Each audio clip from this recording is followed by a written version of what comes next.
Bonjour et bienvenue sur Alform pour cette vidéo dans laquelle on va parler d'authentification. Donc cette vidéo fait partie d'une série de vidéos dans lesquelles on va parler d'authentification et d'autorisation sur F5 APM. Donc on va commencer avec cette vidéo d'introduction dans laquelle on va voir les concepts de base de l'authentification sur F5 APM. Donc on va voir les briques qui composent le processus d'authentification. Puis on va voir un scénario d'authentification qu'on va mettre en place dans les vidéos qui suivent parce que cette vidéo est purement théorique. Donc on va juste faire une réintroduction à l'authentification avant de faire la configuration et la démonstration sur les vidéos qui suivent.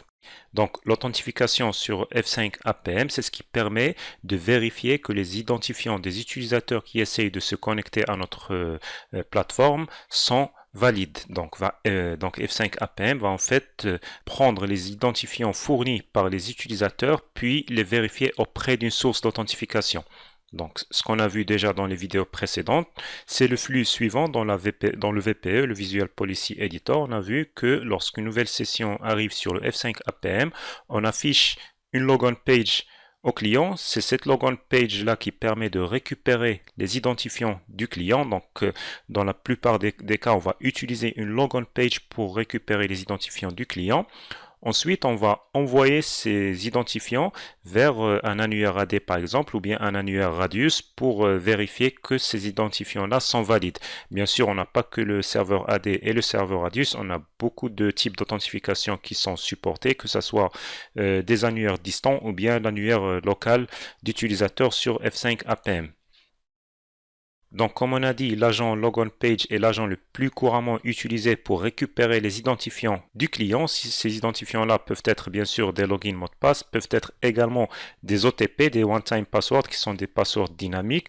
Donc, on peut utiliser la logon page pour récupérer également ce type de password. Donc, la logon page, c'est comme on a vu déjà dans les vidéos précédentes, c'est une interface web pré-configuré par le F5 APM et qu'on peut bien sûr personnaliser pour afficher ce qu'on souhaite au client et qui présente bien sûr un formulaire de saisie de login et de mot de passe. On a déjà vu ça et on va le revoir dans les vidéos suivantes bien sûr.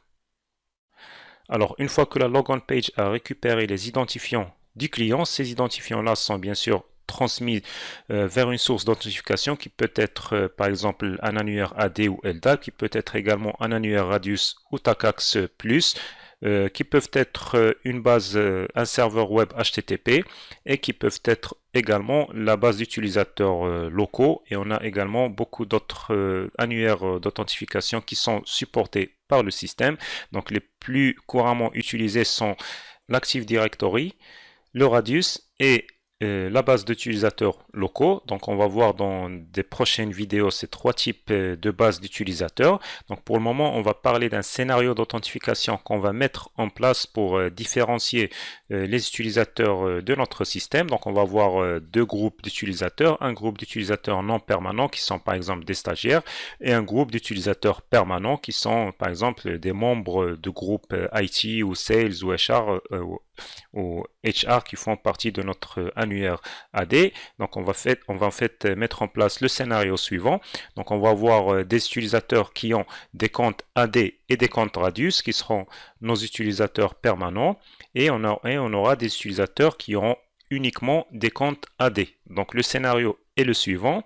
Lorsque l'utilisateur se connecte en fournissant des identifiants AD valides et des identifiants Radius valides, on va lui donner en fait un accès total. Si un utilisateur se connecte et ne fournit que des identifiants AD, on va lui donner un accès limité. Sinon, si l'utilisateur n'a ni identifiant AD ni identifiant Radius valide, on va lui donner aucun accès. Donc, comme je vous ai dit, cette vidéo est purement théorique. Donc, on va mettre en place ce scénario-là dans la vidéo qui va suivre, une fois qu'on aura vu un peu plus en détail les différentes briques qui permettent de composer l'authentification sur F5 APM. Donc, cette vidéo est terminée. J'espère qu'elle vous a été utile et je vous dis à la prochaine vidéo.